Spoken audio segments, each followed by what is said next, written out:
फैसला हुआ कि हम लोग अब जब सब चीज़ें हालात मामूल की तरफ बढ़ रहे हैं तो दहशतगर्दी की कार्रवाइयों को भी जीरो टेरर की तरफ बढ़ाने की ज़रूरत है।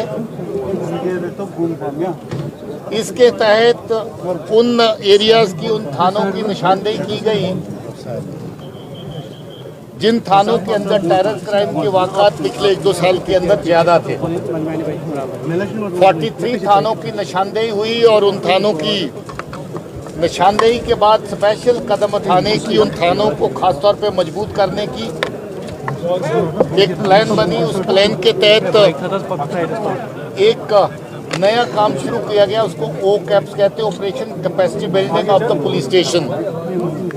OCAPS के तहत हमने 2 अगस्त को 21 थानों को पहले लैस किया। इसी तरीके से नई गाड़ी, नई ड्रोन, नई वेपनरी और नई टीम्स के साथ इनको मुकम्मल तौर पे ट्रेनिंग दी गई और ट्रेनिंग के साथ वो हर तरह की ऑपरेशनल एक्टिविटीज़ जो स्पेशल टीम्स को करने की ज़रूरत होती है, वो सब तरह की एक्टिविटी जो एक थाने के अंदर अमन-ओ-मान का माहौल बरकरार करने के लिए, बरकरार रखने के लिए ज़रूरी होती हैं, उनकी मुकम्मल ट्रेनिंग दी गई।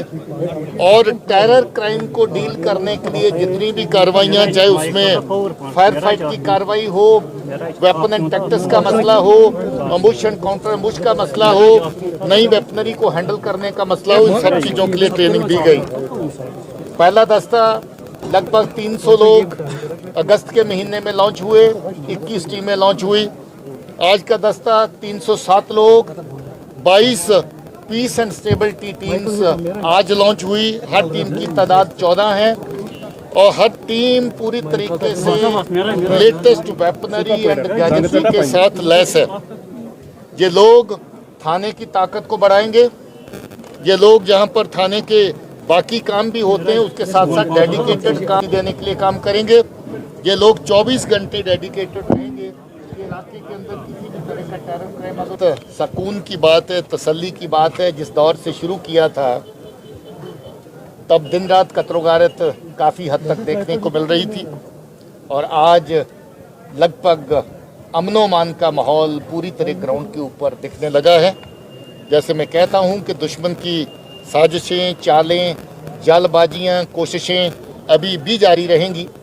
टेरर का क्राइम, जैसे मैंने कहा, 43 थाने जो हमने सेलेक्ट किए, 36 थाने पूरा साल टेरर फ्री रहे।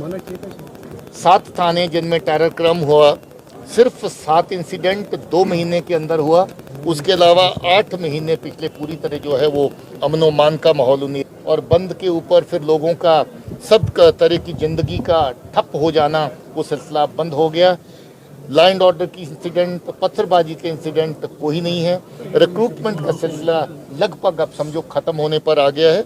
ये सब चीज़ें अच्छे माहौल की देखी, लेकिन मसल एनकाउंटर इंडिकेशन कि मिलिटेंसी को जिंदा रखा जाए। मगर एक इंडिकेटर और भी है, इस साल के सबसे ज़्यादा एनकाउंटर बॉर्डर पे हुए, सबसे ज़्यादा मिलिटेंट बॉर्डर पे मारे गए। हिंटरलैंड में 12-13 की तादाद है, जबकि बॉर्डर पे मरने वालों की 40 से ज़्यादा तादाद है। तो सबसे ज़्यादा एनकाउंटर अगर बॉर्डर पे हुए तो इसका मतलब हमारी बॉर्डर की थ्रेट पहले से ज़्यादा स्तर के, पहले से ज़्यादा मजबूत है।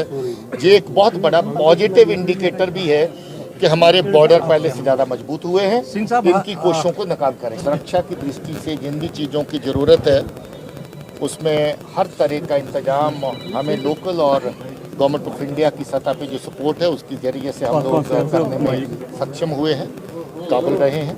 और मुझे लगता है कि हम लोग सुरक्षा की दृष्टि से और भी जो कदम उठाने की जरूरत है और भी जो पहल करने की जरूरत है उसको करते रहेंगे। बहुत बहुत